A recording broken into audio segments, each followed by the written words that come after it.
Call, please. Sure. Mr. Acker, Mr. Amadon, Here. Mr. Gobb, Here. Ms. McIntyre, Here. Mr. Smith, Here. Councilman Rohr, and Chairman Lewis. Here. Do you want to do a motion to excuse? Yeah, let's do, we get two members missing, Kyle and, One of our new county representatives, Chris Acker. Packer. Okay. Yeah, motion to excuse those two. Kyle's probably tied up on some case. Yeah, I'm waiting to see. And I did get notice that Chris would not be here. Okay. Do you have a second? I'll second. And Mr. Amadon, Yes. Mr. Gobb, Yes. Ms. McIntyre, Yes. Mr. Smith, Yes. Chairman Lewis. Yes. All right. Next thing, I want to introduce Tim Smith, who's our newest member. And you want to take a minute or half a minute or whatever and tell us a little bit about yourself? Yeah, sure. So I saw an announcement in one of the utility bills about there were some openings for commission seats, and aviation has been something that's been an interest of mine. I currently serve as the Chief Information Officer for the College of Arts and Sciences at Ohio State. Been a Delaware resident since '99, and just wanted to find some way to give back. So I'm here. Welcome. Thank you. Welcome. Public comments. Anyone like to say anything? Oh. We have the motion summary to. You skipped over the motion summary. I'm sorry. Say. The motion summary, the minutes.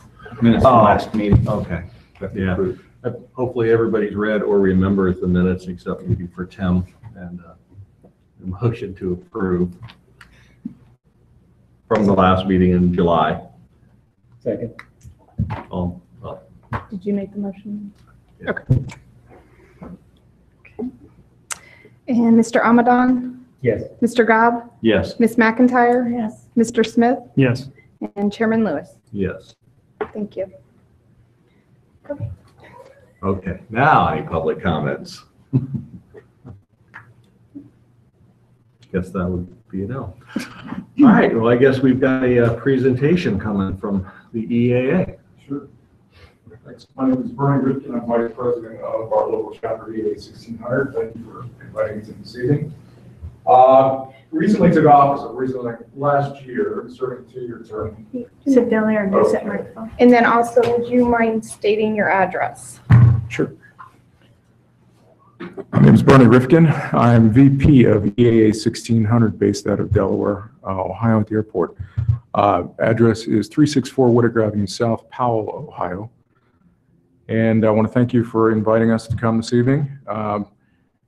Took office at the chapter last year, serving a 2-year term, which I'm sure will be extended through some way, shape, or form. We were asked last year if we could put on kind of an open house at the airport. Being our first year, we thought it might be a little much for us to undertake, but I did make an effort to go work with our national organization, which is EAA, out of Oshkosh, Wisconsin, to see if we can get the Ford Tri-Motor to come here instead of going to Columbus. We were fortunate. Timing just happened to work out well, and we are able to get the Ford Tri-Motor that's based out of Port Clinton. This is not the same one that usually comes to Columbus. This one actually has some history in Columbus, and it's good to have it back here. The dates will be August 9th through 12th. The times on those will be starting on the 9th, 2 to 5, with the first flight being scheduled for media, just to give a little more press for the event. On the Saturday and Sunday, on the Friday, Saturday, and Sunday, flights will be from 9 to 5. And these are for hire, these flights. You pay for these flights to join. The chapter does get a portion of the proceeds, and will go toward our treasury so that we continue to do events to showcase the airport, the city, and general aviation. So I've got some flyers for you that I hope you can display proudly in your offices. What would you like to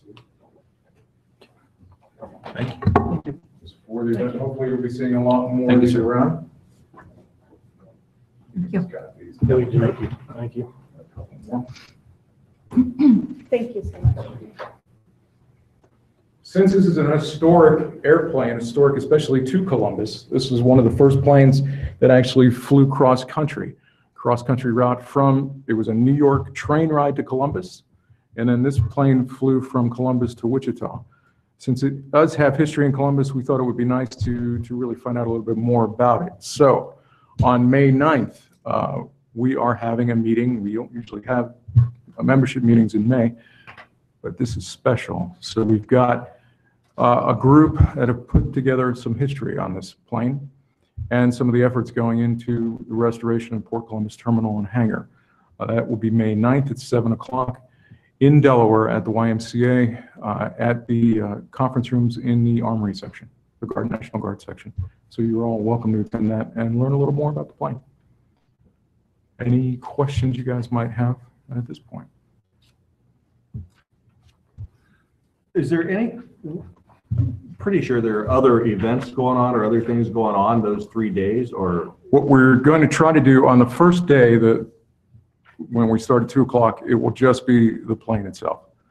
On the Friday, Saturday, and Sunday, we're opening it up to a fly-in, trying to get other flying groups to come out to the airport and join us in the festivities. We're planning on having food truck at the airport and Porta Johns to take care of, the full process as we go. So we're really trying to showcase the airport and general aviation and get people interested. How are you advertising or sending out invitations or whatever to get people to come in? Okay. We have started initially with Facebook, and that went very well. We're working with the Preservation Parks in Delaware. We're actually donated a piece of equipment to them for their summer program, which is based on aviation. And they are featuring our advertisement in their 3 visitor centers. We've got material at the airport, we've got material at OSU, and we're going to continue to bring stuff into the Delaware community as it gets closer to the event. No flyers at other airports around in the vicinity? OSU, we've got flyers. Yeah, I'll get one out at Marysville as well. Okay. Yeah. This is a very well organized event, and it's really kind of nice to cut our teeth on something like that. The parent organization has done this many times, and they take care of all the bookings and keep it very well organized. So who owns this airplane? This airplane is actually owned by the folks up at Port Clinton at the airport up there, and their historic group. It has been leased to EAA for this event. So we're very fortunate to get this one. This one is actually the bigger of the 2 that go flying around as well. So it's kind of nice to have it. And we're very fortunate to work with Dr. Schottmer at the airport to get use of his hangar. And I would have to say that was pivotal in us securing the airplane for this event. So they wanted to put it away at night? That's a requirement. That's a requirement. You can see why. When you see this, it's a big plane.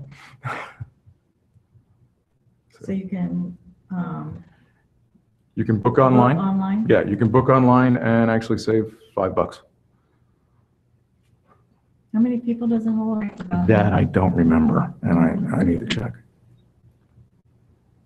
It's quite an experience. When I was able, one time when the other one was here, I was able to sit right seat and actually had the controls for a couple minutes. It was kind of cool. I know they used to have wicker seats in them. Yeah, I think they do have leather in The these one I things. rode in. Yeah, at that time. yeah, I think they've got the leather. That's a lot less than the B-29. Oh, yeah. Oh, yeah, yeah, it's a lot, and you can get a few more people in this thing, again, in the B-29. What about any of the aviation publications like Plane and Pilot or anything like that? EAA does a lot of the advertising for it. Oh, okay. Yeah, and they do take care of it. They'll actually be sending out press releases to the local media outlets as well. So. May I ask how long the average flight is for $70 or $75? I think it's about 20, 25 minutes. Okay. It's not a huge flight, and you do wind up coming back to the same place you started. Right, they're at least leaving the pattern. They're leaving the pattern. Yes, they are leaving the pattern. Yes. We're lucky that it's close instead of it having to spend an extended time here since it's just coming from Port Clinton. It's going to come on the Wednesday before, and because it is so close. So fortunate to have that. Won't tie up Doc's hangar for as long. Hope you got some big pieces of cardboard. My Metal. guess is these things leak oil. Metal trays. Metal trays, Yeah. yeah. They come with their own crew to take care of this. Yeah, yeah. We will be providing volunteers to ensure that safety is adhered to at all times, and we direct people where to go and where not to go. We're going to be using the terminal as a terminal, giving the pre-flights for the next group of people going up. So it'll be kind of fun. We're looking forward to it. I hope you guys do as well and can help spread the word about it. Anybody else got anything to ask or add? I'd just like to add, Bernie, I appreciate everything you've done in putting this together. And it's been a pleasure working with you to this point. I know Kevin's probably repeat exactly what I'm saying, but thanks a lot for you and the chapter's effort on putting forth the effort. Thanks, sir. Appreciate it. Glad to do it. Good. Thank you very much. All right, thank you.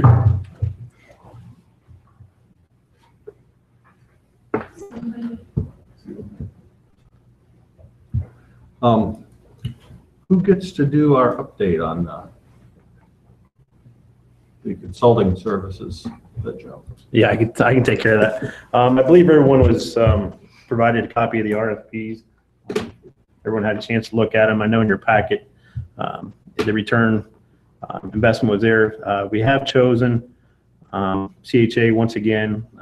As far as I know, they have never underperformed. They've always met our expectations and timelines. So prior to my overseeing the airfield, I know we'd have a couple different consultants. Fortunately, during my time frame, it's been CHA, and it appears that it will be for the next 5 years.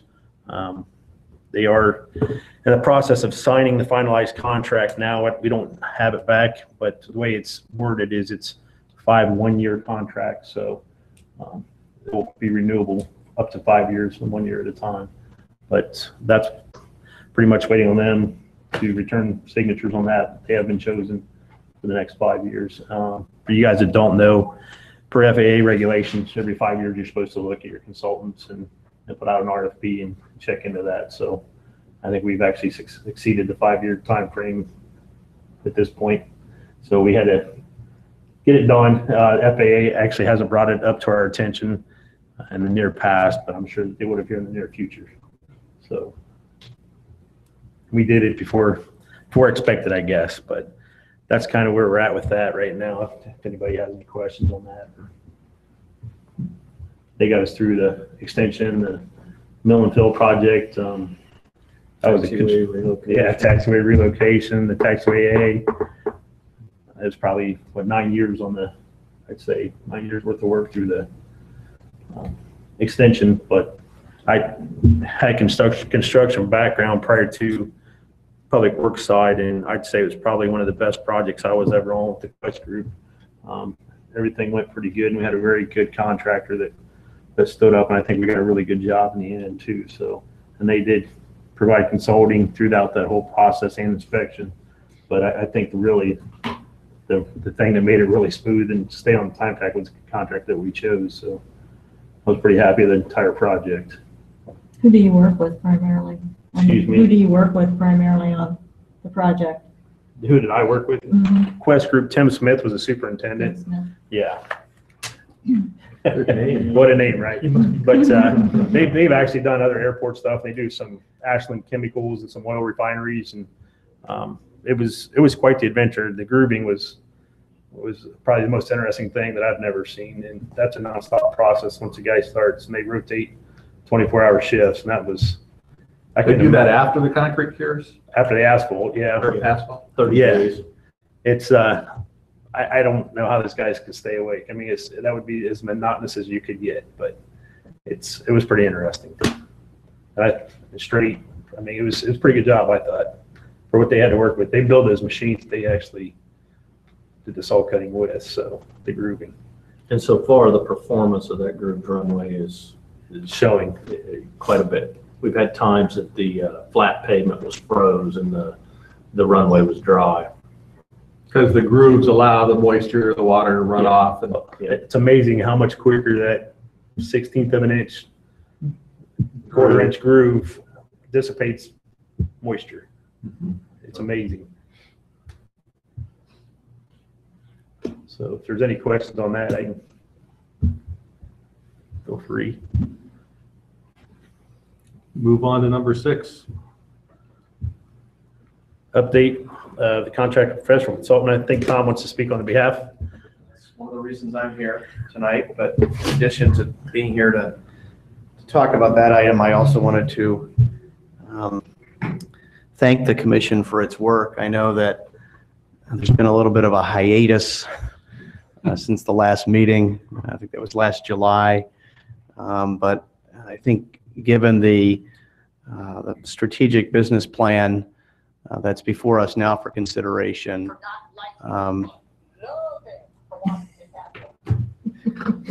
there, I'll keep getting started. the audio picked that up. Do they have an address and a name? I really look forward to hearing from the commission and you being part of this business plan that we've been talking about now for the last year and a half. I had recommended in my budget 2 years ago, and the effort really is we do a lot of work. We just approved, or you just heard about the CHA contract, and they provide aviation related consulting advice to us. A lot of it centers around working with the FAA, our airport layout plan, the grant process and all of that. And that's very, very important. It's been instrumental in building and growing our airport. But the other piece that we have to, I think, develop a plan for is really kind of the business side of the airport. And as we as a community grow, as the region grows, that airport is going to be, I think, more attractive than it is today. And it works. It's a great airport. I think we do a really, really good job at what we do out there. But I think with the lengthening of that runway and the proximity of where we are within our region, I think we could do more. And I think whether it's more corporate aircraft being based there, or if it's just more general aviation services being provided within the region. But I think, so our effort really is to put together a plan that helps look at that. The last time we did this was in the late 90s, and it helped us get to where we are today. But as we look out over the next 10, 15, or 20 years, the question is, where do we want to be? And a lot of that has to do with kind of where we are now. And so I think the business plan, the proposal that's before you tonight, that's been presented by I'm getting the acronyms. CMT. Yeah, there's Crawford, Tilley, I think. Crawford, Murphy, and Tilley. And they are partnering with another group out of Centennial, Colorado. And I'm familiar with that group because they actually have assisted us most recently with a market value land appraisal, essentially, for the expansion of our corporate hangars. We are, as you know, JEGS Automotive currently leases space in one of the existing and one of Dr. Schottler's hangars. And they've expressed an interest to us about a possible expansion, not expansion, but just their own hangar, their own corporate hangar. So we've got to figure out what the value of that land is pursuant to FAA in terms of a lease, because we can lease the land. So we enlisted this group out of Colorado.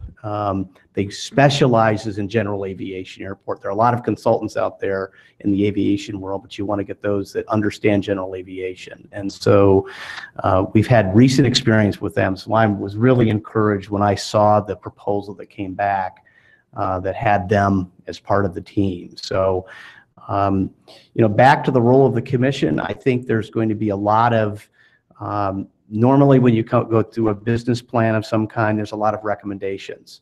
recommendations about how you charge for fuel, what you charge for rent, what you charge for tie downs, those kinds of things. That's going to require input from the commission. And so I look forward to, once we get under contract with this team, figuring out, is there a working group of the commission that wants to work with us on that? Because it will, we'll be working throughout the year on the process, and obviously the commission only meets 4 times a year, but are there, so I guess I would ask the commission, what do you think is manageable from the standpoint of your involvement in that process? So that's just a question that I would leave with you, and we can talk about this evening. But I'm looking forward to it. We have City Council has to approve a supplemental appropriation to engage the contracting team. We put money in our budget, but we didn't put enough money in the budget because we just didn't really know what the range was. The fee is $45,000, which is, I think, reasonable considering the scope of what they're engaged to do. So Monday evening, City Council will be hearing a second reading on an ordinance authorizing the funding. So if there are any members of the commission, chair, who would like to be at the meeting Monday evening and under public comments perhaps speak favorably, if you are favorably inclined to do that, that would be appreciated.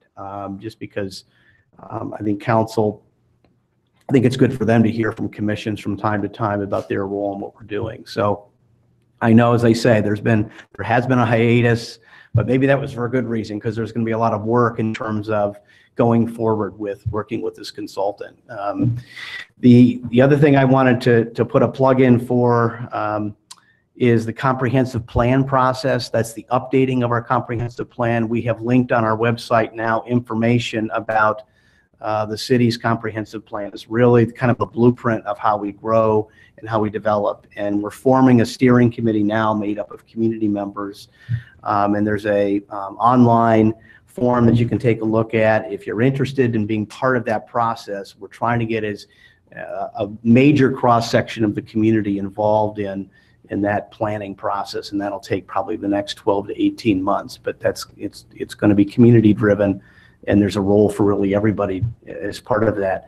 I'll also make a plug while I'm here for another initiative called Access Delaware, and that's a conversation we're having with the community about our transportation challenges and our transportation opportunities. And we just put up on our website today information about Access Delaware. There's an online survey you can take, and just about, what do you think of the state of the city's transportation system? And just we're trying to get as much information and feedback from the community about our transportation system. You know that in 2016 we put a levy on the ballot that was not successful. It's still needed. We still need to address congestion, safety, connections around town, pavement condition, those kinds of things. And so input from the residents will be very helpful. So those are really the things I wanted to cover, and just hear from you if you've got any questions from me about the airport, about where things are headed. I'd be happy to hear from you.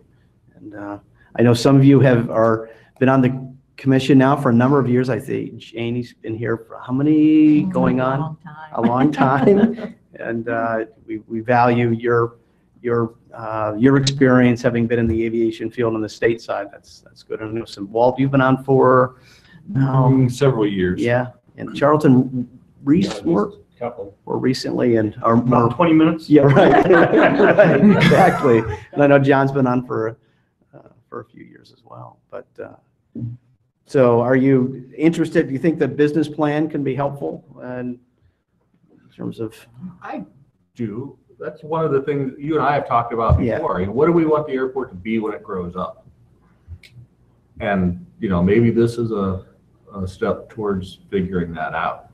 Do we want it to have just little planes and a couple of jets out there? Do we want 10 more jets and people to put their corporate hangars there? Obviously that'd be good because they'd locate around us.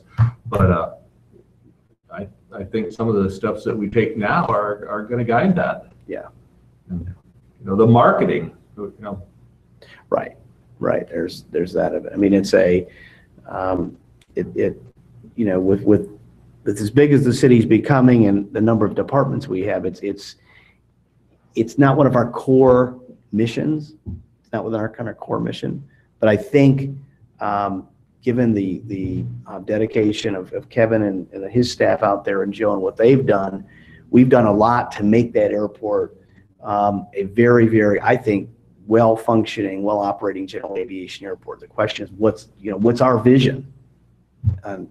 What, as you say, what do we want that to look like? And I think having some professionals who work in that field and see other general aviation airports, we can perhaps be informed by that. So when these people come in, will we have an opportunity to spend some time with them?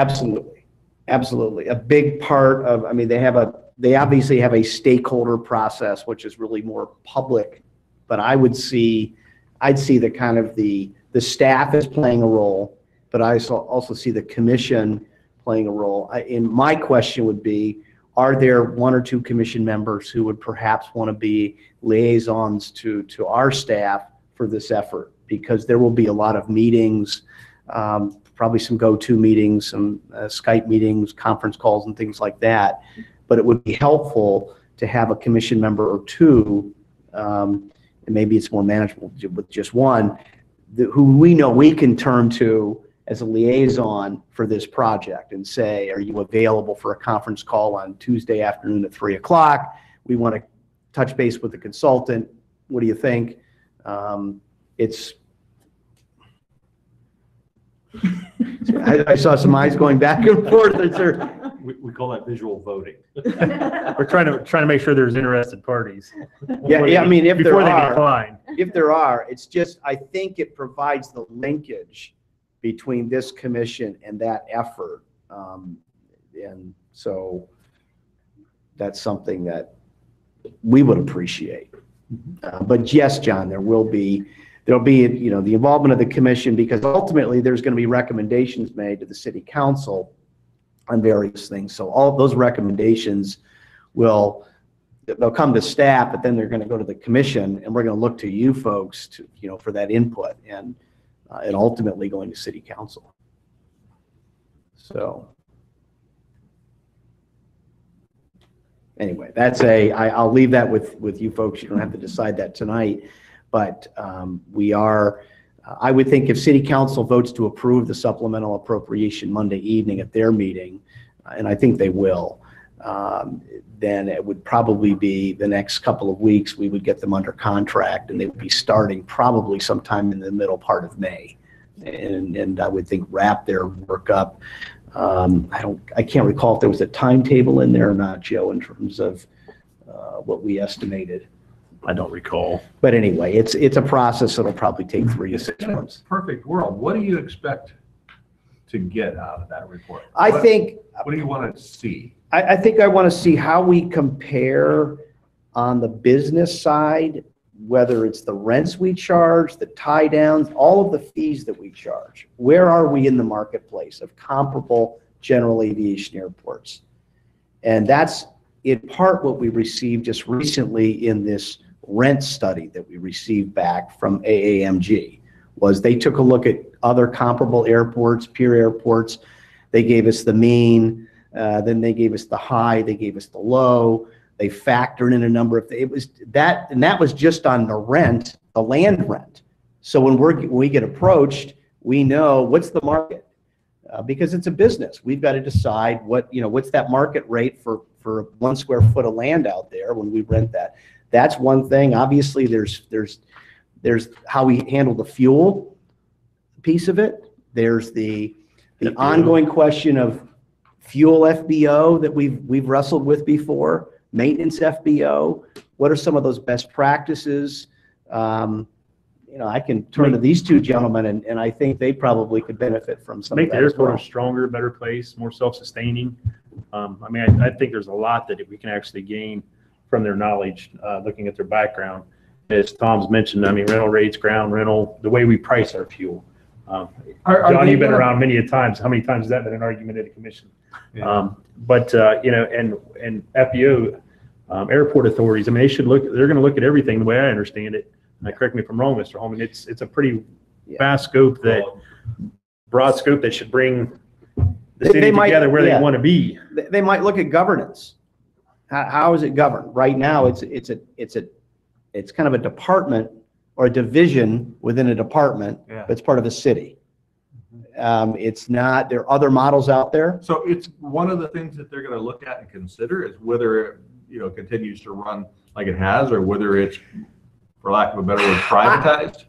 I'm not sure that, I think what they'll this is something that that we'd like to hear from you about, because we haven't written the scope yet. We've essentially said, these are the elements that we're going to look at. I think we would be informed by knowing what are the models out there. And I kind of know what they are. Jeannie knows what they are at the state level. There's typically, these facilities are a county function. It's unique in Delaware that it's a city function. And that goes back, there's some history to that, because it was a private airport for a number of years. The city took it over. And it's worked really well. But is that the optimal model? I'm not sure. And so I think that's a piece of it, John. I don't think it's focused on Correct. how do you govern the airport. It's really, in my view, that we can be helped by just knowing the business side of the airport. How are we comparing, and what should we be doing when we get approached from somebody who says, I want to be your fuel FBO, and we will know a little more about that. So We had 3 members of the FAA that were out right after the OAA conference. It was an interesting fact to parody what Tom has said, is one of the questions I had was curious about was how many government agencies, pretty much, as you said, counties, are running their airports compared to an FBO. John Mayfield from the FAA went like this, pulled it out of his pocket, said, we just discussed this, 47%. Our government ran. and the balance are some 53% combination. are FBO, yeah. So it's almost a 50-50 split. But that was one question that I had to ask him, and he miraculously pulled it out. He said, I just got this from the conference. He pulled it, it was on a piece of paper, and I thought that was pretty interesting. But it was the same conversation. Most are county ran instead of city ran. But that goes back before our time as to why that transpired. Did he have any comments on whether, Which way is one better? was larger generally than the other, or? No, yeah, he was very open in his travels. It's kind of nice because this is 2 years in a row they've stopped at our airport on the way back to Detroit to the ADO. And when he called the night before, it was, well, we have a new person and we really like the way that Delaware runs things and the way things look. So we thought we'd bring the new person by there and show it to them and give them a good grasp. So I think that says a lot for, I mean, really you guys, everybody involved with the airport. When they're stopping by to see your place to show it off, I just 2 years in a row, I felt pretty good about it. Now I realize it's in their route on the way home. So, and I realize Finley is too. Yeah, but they wouldn't be stopping out here if they didn't Correct. have There's an other entrance. places they could stop if they wanted to, but so that they even brought that up. John Mayfield, he was the ADO. He said, yeah, we kind of like stopping by here. So I think it was good for the city all in all. We traveled around for probably an hour and a half, 2 hours, and Ernie and Toya, I think, was the new lady. So it was a pretty good conversation and questions and answers. They've got a stake in it as well. It's a Correct. lot of their money. They've got a lot of that's stake gone in into it. that ground. And, that's a And big John's basically the person that's going to tell you whether you're getting any money or not. And that's what spending time with him is not a bad thing. What were you going to ask, John? You had a question, but I don't know. Sorry, John. but it's no problem. yeah. I think it can be. I think it can be it's a good opportunity for us. Really, we've done a lot of airport layout plans that we have to do as part of the FAA process, but there's that business piece, that other side that. Do you think they'll address, or would that be part of the scope that we'd ask for on how to increase traffic? Yes, Okay. absolutely. I mean, I'm confident that once we receive a report back, it's going to provide us with guidance, recommendations. Correct me if I'm wrong, the more operations we have, the more funds we're eligible for. the higher amount of funds we're eligible for, like our entitlement. And it's more fuel sales. I mean, we have Correct. 45 operations. But as you Kevin? said, the more operations we have, the higher, we get up above a certain number of operations, our entitlement goes up a year. Our yearly $150,000 could hit $800,000. What are our operations per year, Kevin? Are they? It's estimated at like that somewhere between 35 and 38,000. I was way, like, somebody asked me the other, well. But of course, we're not the ones that Be track enough that. to Ask me. And a touch and go is 2 operations, and we have plenty of flight schools that use us. However, last year was our first year of the full runway, and we did 454 jet operations. I said 70,000 operations. I was about double what. So the previous operations for jets was 378. So 454 operations of aircraft that take jet fuel. Not saying that it was all due to the runway extension, but they were up. But since the runway extension, we have put our 3 highest single uplifts, 1,638 gallons. We put on one plane that went to San Diego, and then we put 2 in the 1,200 to 1,300 gallon range, and we're also going to the West Coast. Is our avgas going up? Our avgas sales? No, That they're staying pretty much status Yeah, quo. pretty As far much as the same. gallons, actually Gallons maybe sold. down a little bit. Jets definitely increased. And as you know, that's a little bit more dependent on weather than the corporate side is. Those couple 70-degree days we had here a few weeks ago, we had a great Friday, Saturday, and Sunday for fuel sales. A 100 low bit. I mean, the situation we're going through right now with the request for proposals, which is the next item on your agenda in terms of general aviation maintenance and repair. We don't have a lot of benchmark information out there right now. We have somebody who's out there who's been doing their work. They provide a service, and we feel it's in our best interest to see if there's other interest out there. If the current provider is interested in continuing, and I believe they are at Shamrock Air, but there might be others out there who would be interested. But we would be informed if we kind of knew what is the industry, is there an industry standard, what's that benchmark for how you manage those kinds of operations. So it's that kind of stuff, John, that I think could be helpful. And some feedback from the committee would be helpful too on, what you're looking for in an FBO, right along with the whole business plan.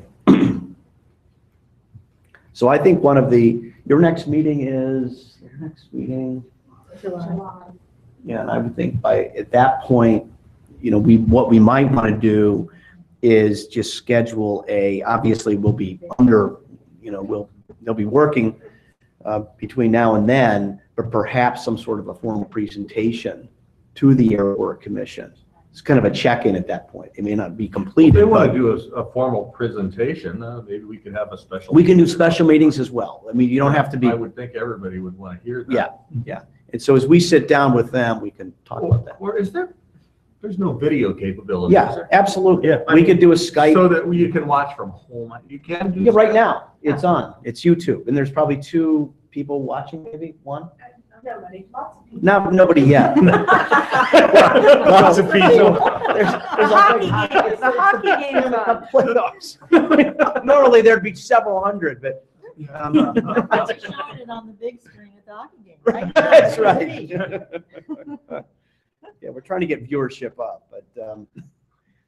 I don't think anybody knows. I didn't. Well, it's on, It's on the website. yeah, Any meeting you can watch. yeah, they're all live streamed. Every meeting's live streamed through YouTube. You can just go to YouTube, hit in City of Delaware. Yeah. And you can go watch it at any time, so. You and your family can watch tonight's meeting on Friday evening. Just like- Yes, Instead of C-SPAN. Right.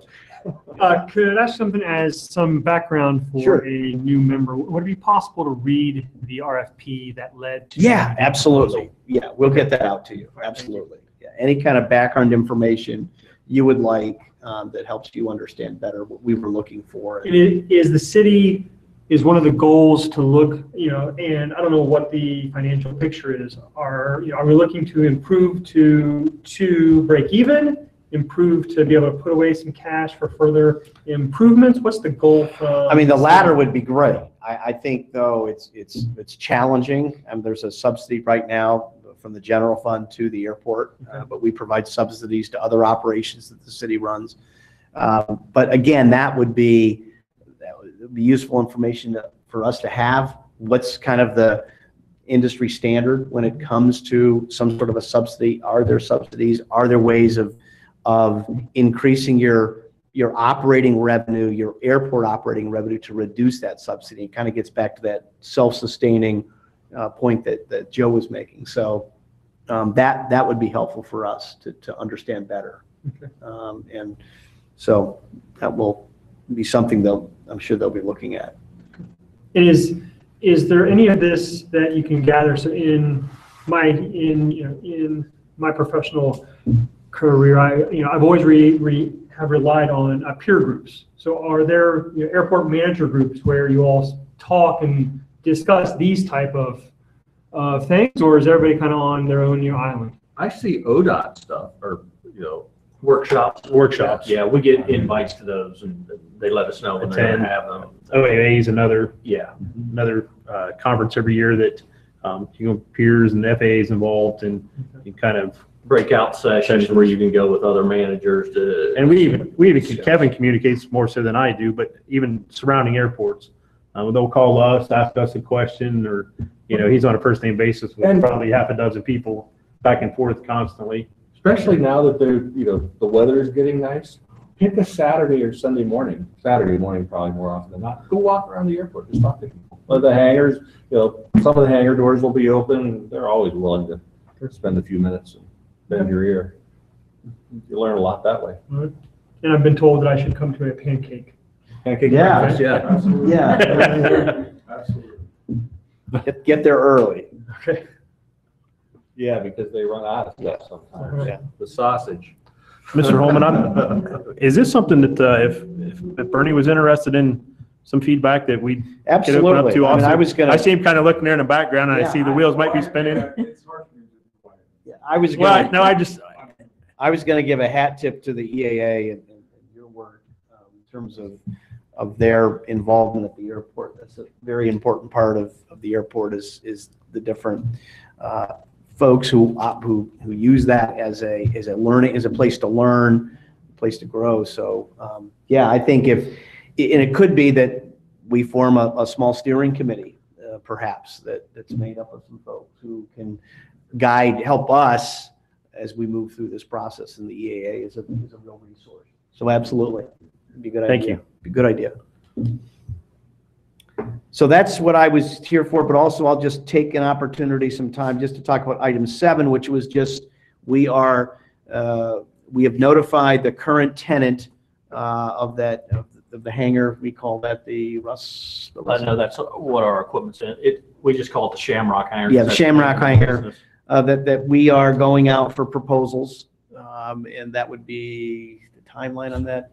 Yeah, end of June, 1st of July is what I was told. Yeah, so, and one of the things that we'll be utilizing the consulting team for is assisting us in evaluating what we should be looking for. What's that RFQ look like? Well, that's what, Part of the business plan. that's part of the business plan, is we want to, one of the first tasks that we'd like to engage them with is, hey, we have this issue not issue, but we have this thing right now that we'd like to evaluate. Can you assist us with that?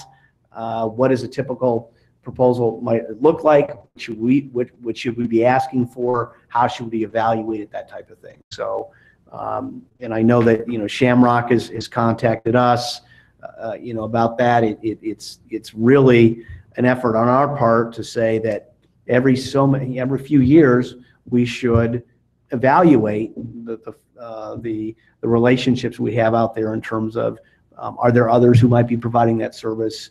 What's the criteria by which we want to evaluate the services, that type of thing. And we've actually been approached by others that are interested. Yeah. So, I mean, we're kind of, Have we reached out to anybody? not formally, and that's what we've been I think Kevin's been approached by others Correct. saying, hey, I might have an interest in doing this.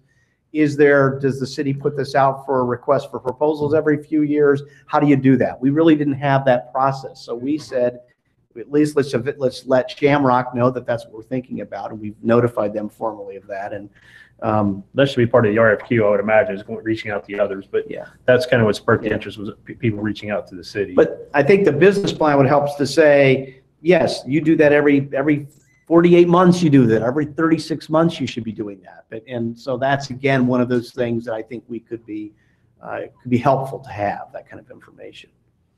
So that'll be one of their first tasks, John.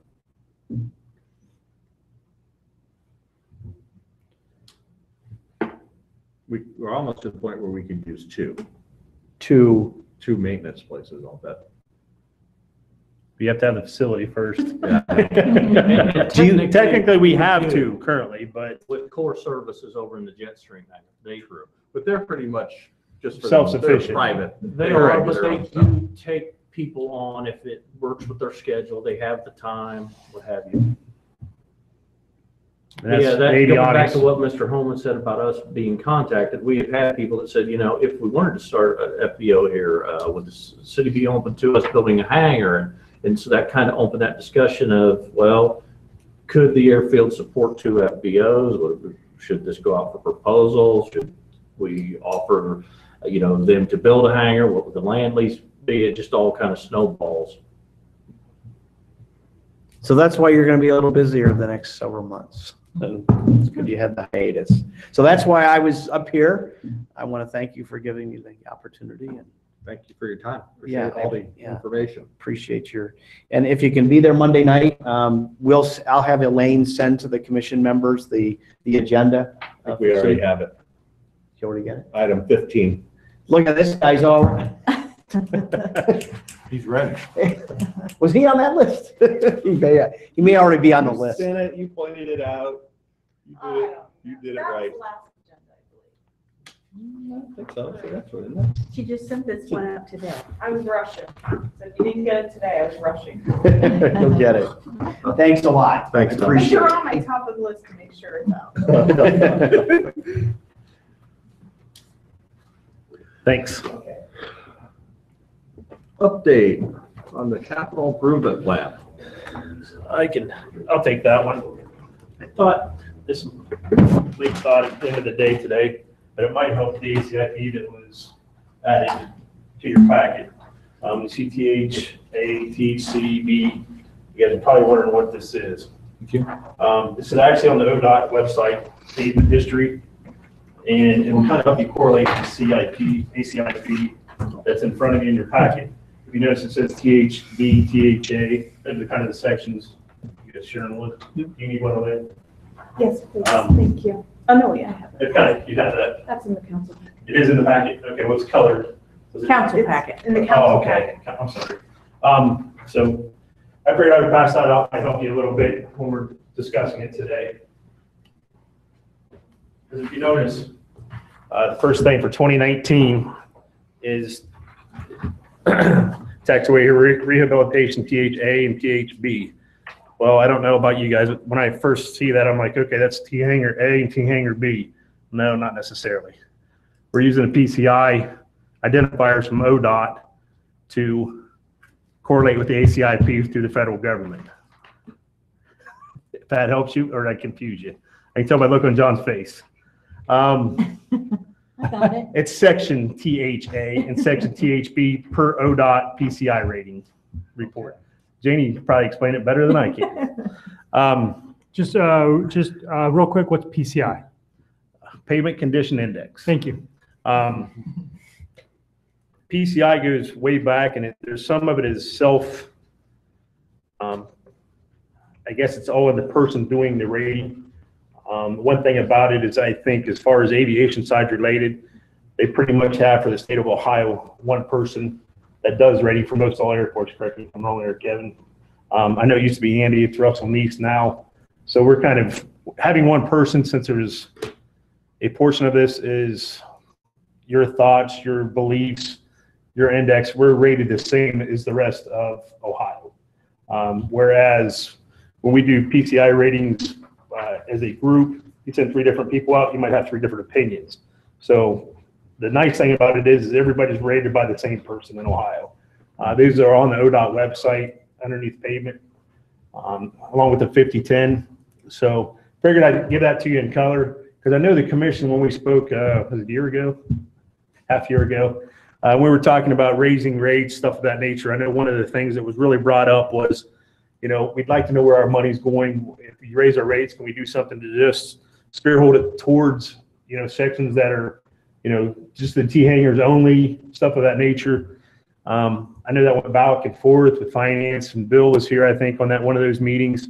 You never really got a response, but I figured you guys could see it here as to why we're going to the T-hangers without walking them. Everybody knows that it's probably the worst pavement we have now, but we have a supporting mechanism with ODOT behind us showing that. When they do this every 2 or 3 years. I think this one was done in 2016, so. It is every 3 years, and the first 3 hangars, that is now with the rehabilitation that was done, that's the oldest pavement on the field. The first 3. Yeah, hangars A, B, and C. Now then D, E, and F were done about 2000, 2002, so that would be the second oldest And pavement. we're responsible for the airspace place Correct. Correct. asphalt too. Correct. Yeah, you can see the PCI ratings there. So with that in mind, I figured I would open up with letting you guys know we are submitting an ODOT grant application. Fortunate for us is we've been successful in getting some at the very end when people haven't been able to meet their funding. Do I anticipate us getting this up front? I'm going to have to tell you probably no. Reason being is T-hanger pavement does not compete well with taxiways, runways, ramps, stuff of that nature. That's the last thing to get paved. I don't know, you guys have been around commission quite a bit, know that we've been pretty advantageous on firing away at ODOT grants, even being told no time after time. But yet we've actually succeeded in the long run because they've come to us and said, hey, we have a little bit of money, can you spend it? So we applied for the full gist of, well, we haven't applied yet. We are in the process of applying. It's due May 1st. As part of council's agenda, Monday officers passed a resolution on that. So I'm moving forward with going ahead and trying to get an ODOT grant and an FAA grant to try and do them all at once. Think we could compete, get better prices on pavement. I hate to say it, in 2019, we're going to roll our entitlement money over and have to use some, we'll have to use all of our entitlement money and probably still ask for a little bit of apportionment money from the FAA to do half of it. So only thing we do is tell me no. I've been told no before, but we'll keep trying until we succeed, and it seemed to work out really well. That's one of the things with John Mayfield and everybody at the FAA being there last week. They got to see it for themselves before this fall. I come asking for them and telling them what we need. We drove it and they looked at it. So that's always a plus when you have them there to see it, especially when John's the one telling you whether you're going to get your money or not. But with that, 2018, as you guys know, we rolled our entitlement funding for 2019 in order to do some T-hanger work. I believe the commission here was all in favor of some asphalt work in the T-hanger area, if I remember correctly from last year. So that's what we're geared up to go towards. 2020, as you can see, the Apron B rehabilitation, basically looking at doing a mill and overlay there at the corporate hangar area. That figuring by that time frame, it's probably going to be one of our worst areas in that process. So with that being said, that'll be what we're shooting for 2020. Where am I at here? 2021. I don't have my glasses. I apologize. I left them in the car. Apron A expansion, design, and construction. Reason being for that is, as you guys heard earlier, we have some interest in another corporate hangar being built. If that goes through, we're going to be very limited to tie down spaces, movement. So basically what we had looked at before, and it shows in the ALP, was the existing ramp expanding twice the distance of what we're asking for in this proposal. But through our time frame and talking with the FAA, there was no way, shape, or form that they were going to fund the rest of doing the entire ramp in one session without us, throwing 3 years of entitlement money at it twice in a row, basically is what they told us. So we're looking at cutting that project down to doing half 1 year and a half, and the following year going out further. So this hangar would go more on the east end than on the west, like we've talked about. Well, the last really, time we talked about. spot. Actually, the way you look at it, it's probably going to go towards the north side of John's hangar on the east side of the corporate ramp now. Now, that has part of the business plan still to be determined, because part of the size of what they're looking for will determine that also. I personally think, and I'm not a business plan guy, but I think you want to, whatever you put there, you want to fulfill the largest spot that you can. I don't think you want to take an area that's designated for 22,000 square foot corporate hangar and put a 8,000 corporate hangar right in the center of it. So there's still room on both sides, but what it'll do is, no matter if we have an FBO that comes in and wants to build on the west side, every time we do that, we're losing T-hanger spot or tie down spots. Well, I thought, I mean, here 6, 8, 10 months ago when we were talking about one, it was to go on the west side of Airspace Place. That was where it was laid out. That was when they were talking about the Spirit Aviation. Yeah. That was a lot larger. That was a complex. complex, Yeah. basically $4 or $5 million worth of asphalt. Yeah, right up the get-go to get them going, so and that might be what you're area. thinking, John. Right now, like you said, it's looking at moving further to the east from out front of the shelter house towards Shoppers area. That's the way it's shown on the LP. But yeah, you're probably thinking of that when they had the big corporation. Yeah. Which I guess, listening to Sean, is not completely off the table yet. Back Well, smaller. it's back smaller, then it was out, and now they're back. They're still looking. So they're still trying to make something happen. And that was as of 2 weeks ago. So, but with that being said, that's kind of where the train of thoughts moving is in that direction. Of course, you get out to 2023, you'll be looking at the THC 1 and 2 area, which is down by Airspace Place, as far as asphalt work.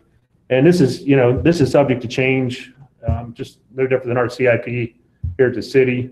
We look at 5 years out, but do we actually follow exactly that 5-year program? Absolutely not.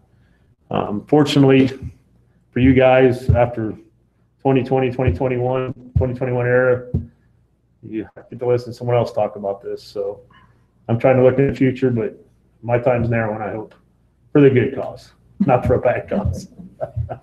Wasn't there some talk about doing something with the terminal building? Well, Oh, yeah. I think that was 21 or somewhere. Oh, that was, I think when I started at the city, would have been already done by now. I think I've heard the terminal, that's been talked about 3 or 4 times. If you look, I think it's even actually on here. Yep. 20, 24, 25. 26. Is it 26? We don't- I told you I don't have my glasses. Oh, okay. I thought you were looking on here. Okay. 2026, number 10. It's on there. Pushed out a ways. Well, yeah. I'm going to chuckle because it's funny, but it's not. But I think it's been moved about every year that I've been here. So kind of like you've heard about fencing the entire airport in. I've heard about that. Yeah, not supposed to laugh, Janie. I've heard about that many times too, but it's all dollars and cents, I guess. It's, spread thin. So with that in mind, if there's any questions on the CIP, I can try to answer them the best of my ability, but I think we've got a pretty good outlook right now. And like I said, some of this is going to be contingent too on what happens. We have interest, and I think that's what kind of sparked to, which Mr. Holman didn't discuss, is I think Spirit kind of sparked this business plan. Even I think he's had it on the forefront, but I think it was like, okay, we really need to do something now with something that size. Wanting to do something here, because the first thing I looked at him is, well, I hope you plan on getting a couple more full-time bodies, because to service them, the asphalt, the fueling, everything else would be not feasible with 2 full-time bodies. That's another thing too, is we're going to be looking for a new permanent part-time employee if somebody's looking for some work. Don't everybody jump up. He already went back to work. I'm good. So that's all I have, unless anybody has any questions.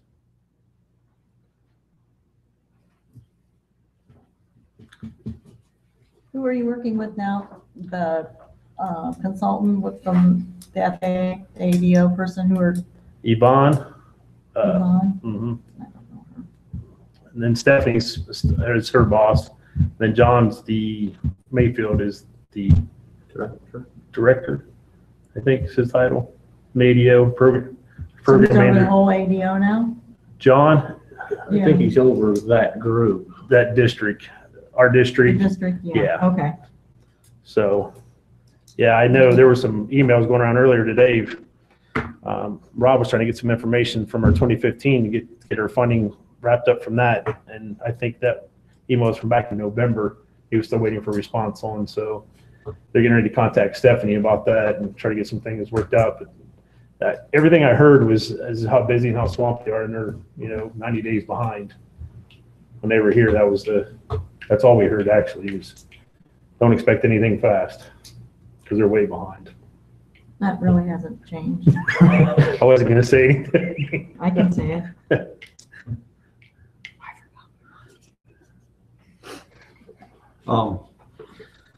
You guys have any staff comments you'd like to make? And what are your thoughts about the direction it ought to go, and what, if anything, should be at the top of the list? I've listened to the commission for years, John, and I guess I have some agreement with them that the factor that bothers me, or not bothers me, the thing that I guess that everybody doesn't see is what the airport does for the surrounding community. And I know I'm a street guy. I mean, my background was streets for years. So I know from an aspect that you guys say, well, you always hear if it's north of the Mississippi, it's probably not going to be self-sufficient. Weather, location, which we have good location. North of the Mississippi? Oh, yeah. Figure that one out. That's what everybody says, though. North of the Mississippi. And I'm like, okay, whatever. That, it's going to be hard to be self-sustaining due to your weather, your climate. For us being as close as we are, you guys, John, remember, Janie, remember, Joe DeGenova back in the day, there was $160,000, $180,000 that was taken from the general fund to the airport. That's narrowed down to 20, 30,000. And I know, and we're not including the CIP portion. We're just including the daily operations and the equipment. There's a lot of things on the backside that's not thrown into that number. I wrestle with it because there's no way to put a meter on what it does for the surrounding area. Do I believe the county benefits from this? Absolutely. Just as much as the city does. So, but the city, it's the city airport. So I wrestle with that portion of it. And being on the street side of things, I see the money that goes towards streets that is not self-sufficient, and it's a transportation. I think what you wrestle with is a lot of people look at is aviation a transportation mechanism, or is it a toy, a fun mechanism? And I think that's how some people look at it. So I think that's what you kind of wrestle with is, what do you define self-sufficient? If you would define self-sufficient as the money that it brings into the community, I would have to say we're there, my personal opinion, but I'm not a finance director. So I would like to see what their feeling is on making it self-sufficient. I'll be truthful with you. I wrestle with two guys, basically 363 days a year, 24/7. They're on call. I know that everybody has their woes and their family and stuff of that nature, but trying to find a permanent part-time guy that's as flexible as the airport's needed is tough. I mean, as a retired individual, I'm not going to be looking forward to working weekends. It's not, going to be on top of my list of things to do. But I think it's going to be tough. I think the next hurdle, I kind of very curious to see what they say is I feel that staffing is going to be a concern because it's an expense. And, when you grow, it's kind of like you get behind, you don't have enough staff to do what you're doing. Then you grow and you try to catch up with staffing. So I kind of worry about that aspect of things, but that's just because, like I said, I got two guys that are full-time. That's 363 days a year that they cover. We have some seasonal help, and our permanent part-time help is leaving. Turning his resignation letter at the beginning of the season. So, we're back looking at it's hard for vacations. It's hard to get away. He's the permanent part-time, you say? Yeah, Mike Ryan was. He resigned a week and a half ago, I believe it was. April 4th. Yeah. So, but we've got through it before, and I'll put good word in for a seasonal guy that's been around for about 20 years. He's helped us get through it before. He'll help us get through it again, I'm sure. But I'm curious. I'm curious to see what they bring back. I mean, I don't know what to say. I'm kind of standing in, what magic hat are they going to, what rat are they going to pull out of the hat? It's all about location and there's T hangars are 100% full. Airspace place is 100% full. I mean, it's not that the airport's not a happening place. That's the thing. If we build it, they'll come. We've But heard what do we that, build? but they have.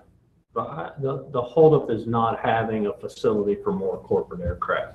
There's 96 GA aircraft on the field now. I'm sure we could build another row of T hangars and within 6 months or a year fill those, but the return on investment with corporate is obviously greater.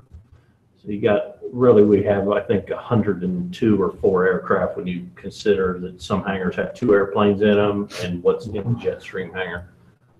If another corporate hangar was built the size of what is already there, we would automatically have space for 3, 4, maybe 5 more corporate aircraft. We have turned people away, not like they were going to come tomorrow, but they only call once and say, do you have hangar space for a Hawker 800? And you say, no, we're full. Well, I'm not going to call again to check a year from now to see if do you have hangar space. Now they've gone somewhere else.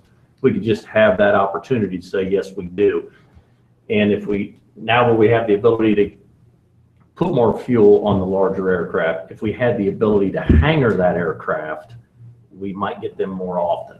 We are able now, we've proven with the JEGS operation, because they're 365 days a year, and having the snow broom, that we can prep that runway to get them in or out.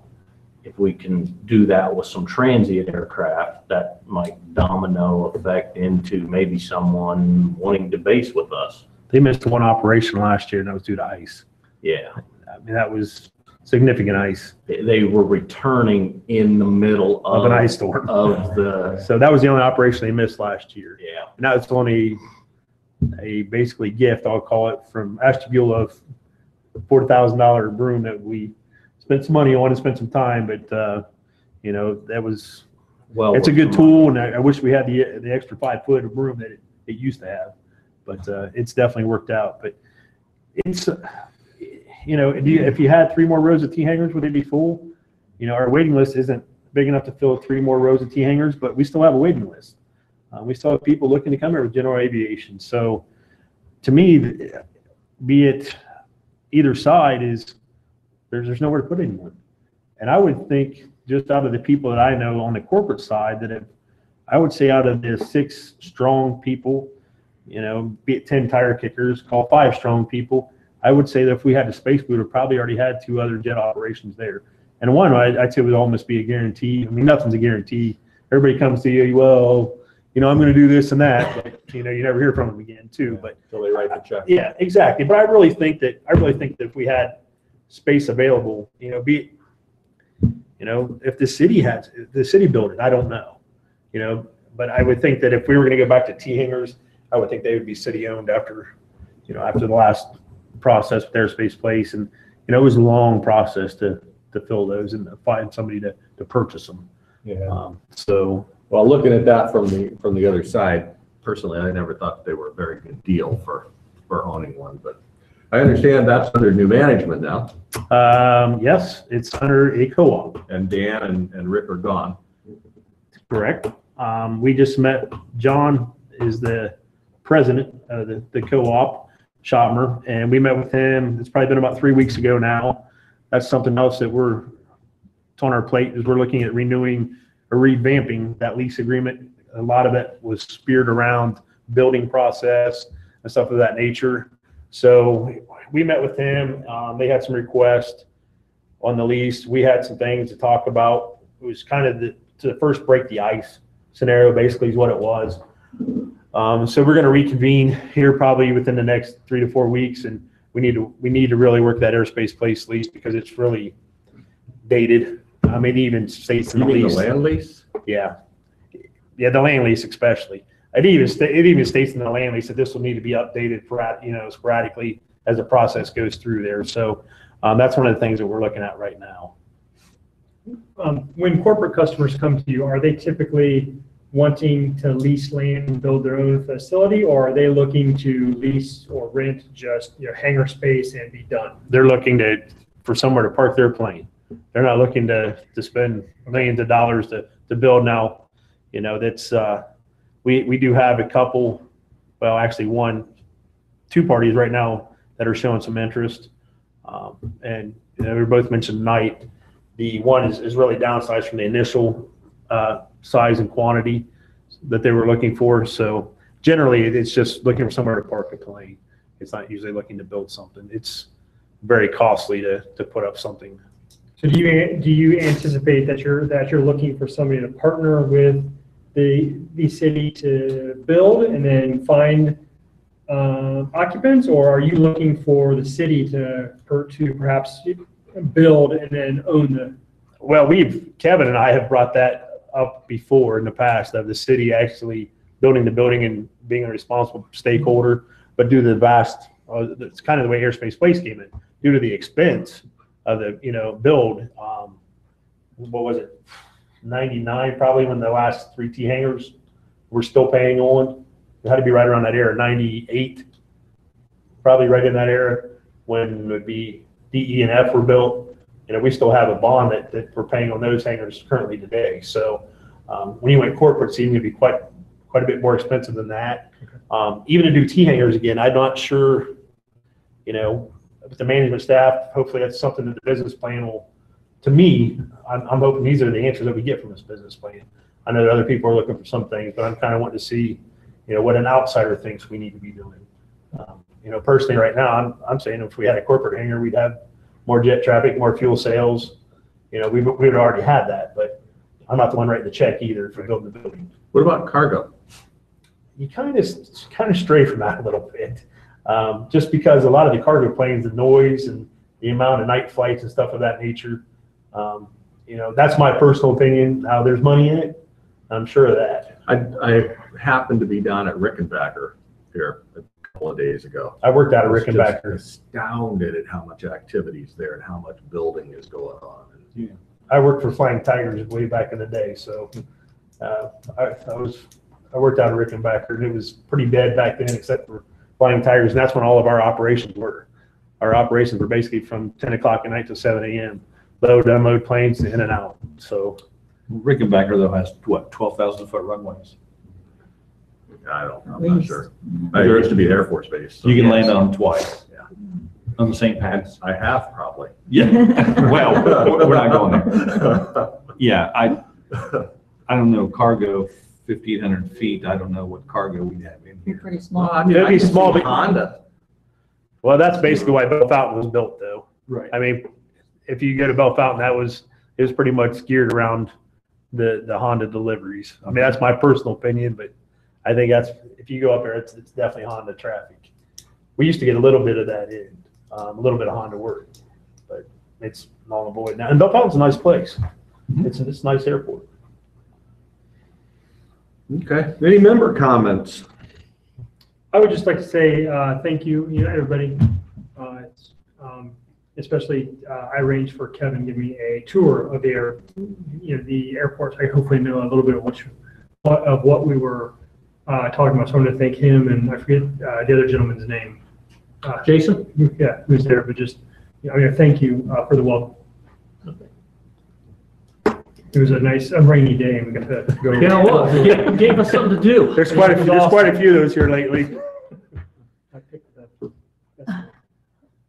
I'm honestly encouraged by what Mr. Holman had to say this evening. I've been involved with this airport, like many of you have, back in the old days when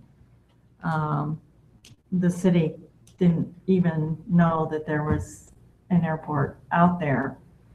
And, anytime they were approached about anything, they were not inclined to do anything for the airport. So with all that they're doing now, And I know that studies and all of that sort of thing, you know, some of them are good and you can get information from them, and sometimes people look at them and they're shoved in the back of the closet. So if we get a good response from this and get some answers to some very significant questions, I think, you know, we should be the force who kind of encourages them to not put that on the back burner and, you know, to keep moving forward with the airport. Because I just feel like it's just kind of stagnant right now. I mean, we've not, the airport, you know, when there's more jet traffic, which is fine.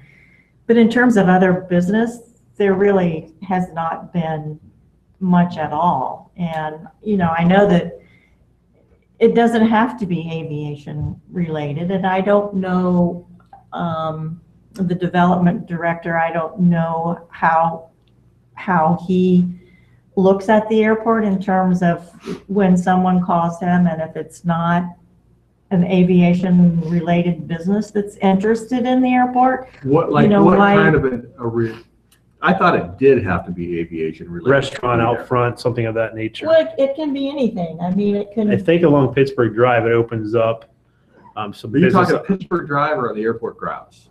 Well, Airport grounds does go away to Pittsburgh Drive, but if I remember correctly, in the ALP, it shows it shows the Kind of like a restaurant. strip. a strip out We front. had a sign out front, if you remember, at one time. Jim Moore put it out there. Mhm. Yep.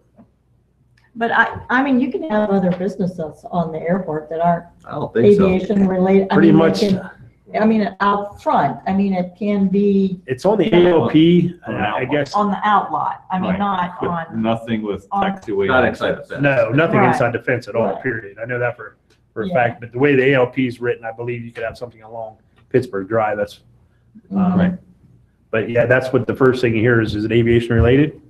I mean, you hear that about things in your T hangers, is it aviation related? Mhm. You know, so that's a big stickler, and that was a bad thing last week. We had a car being moved out of a hangar as the FAA was driving through there, and I got to hear all about that. But fortunately, they were moving out, so I just told them the truth. They're moving out, and you know, there's been some issues in the past, and we're parting ways. And he was like, "Oh, good to hear that." So that went through, but yeah, it's pretty much aviation related, except for I think that would be that area out there on Pittsburgh Drive, and I'm not positive on that, but just the way it's on the I think that's ALP. what the ALP. I think it's on too with the ALP, a restaurant or something of that nature out there. And I mean, honestly, there's not that much. I mean, that whole Pittsburgh Drive is all business. So, you know, it could be, you know, something that people are encouraged to, I mean, it can be small, obviously. It can't be terribly large building, I don't think. I think when you had deliveries and stuff of restaurants out that way, that the lunch was very high demand area, and outside of that, in that area, there was nothing.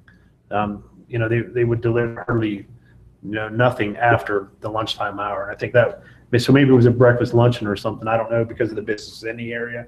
But, you know, weekends and weeknights, as far as a restaurant, you know, and I'm just listening to people that, I mean, I'm going back, way back, when you used to have Fork and Fingers and stuff was still up on London Road. You know, that was the time, was lunch crowd was great through the week and outside of that. So, I mean, if you did a breakfast luncheon thing, you know, and there's a lot of those around nowadays, that might be a perfect opportunity for something there, is a breakfast lunch. And, you know, close 2:00. But I understand what you're saying. I don't know. I can't help you much there. That's probably a good question for Sean. I don't know what he gets asked, or, you know, what comes his direction. I have no idea. And sometimes when it's airport related, I don't know about it till after the fact. So. But, you know, even there could be a paint shop, there could be upholstery. You know, there are aviation businesses that are, you know, there could Again, be. space. Space is always, I mean, yeah, I if mean, that's it's the issue. aviation but- related, you know, need a hangar like Chalmers that have office space and hangar space. And I don't know if any of you have seen it lately, but it is full. Yeah. It's been full. There was six airplanes on the core and avionics side today, and then you got the commander, the Jet Ranger, and 2 leaders. So it is full. That reminds me, how's the helicopter training thing going there? Was going really good when he first came in, and then they ran into 2 or 3 maintenance issues, one right after the other, things that had to be replaced. That I believe one of those things was the rotor blades had to be however they do that, and then it kind of fell off. But they are their instructors are Columbus City cops, and they have some relationship there where they're hoping to get the training of other Columbus City. So they are still going, and I Yeah, see they're still there. This was. Yeah. Schweitzers or whatever they are flying around. Yeah, one Schweitzer. Anything else, Jenny? No. Walt? Nothing, thank you. I did have one other question from our last meeting. Well, I almost forgot it, but I didn't. Our Wi-Fi. We talked about Wi-Fi. Running it through there. What We went overboard with it. We've had companies out there, we've got pricing. In the meantime, we had an IT director that was not favorable of utilizing city access to it. We have not filled that position recently, but just to get the equipment there for a private company was close to $100,000 for the equipment. And that's including WOW going, about $80,000 for getting it to the fence, inside the fence. They were going to eat the $80,000 cost, and then the equipment inside the fence was going to be close to $90,000.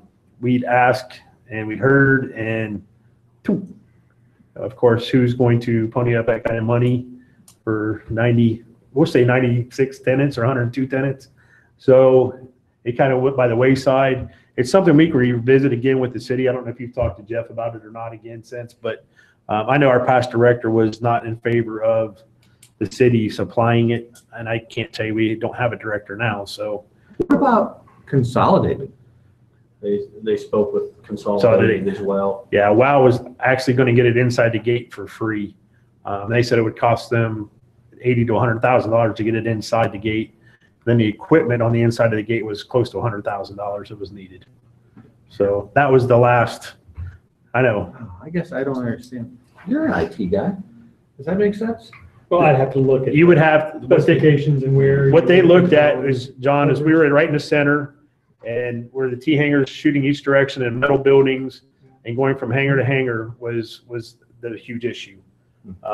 And so, yeah, we did. Actually, we had probably 5 or 6 follow-up meetings on it, and brought a private entity in, but everything just hit this escalated number. How are you going to fund that?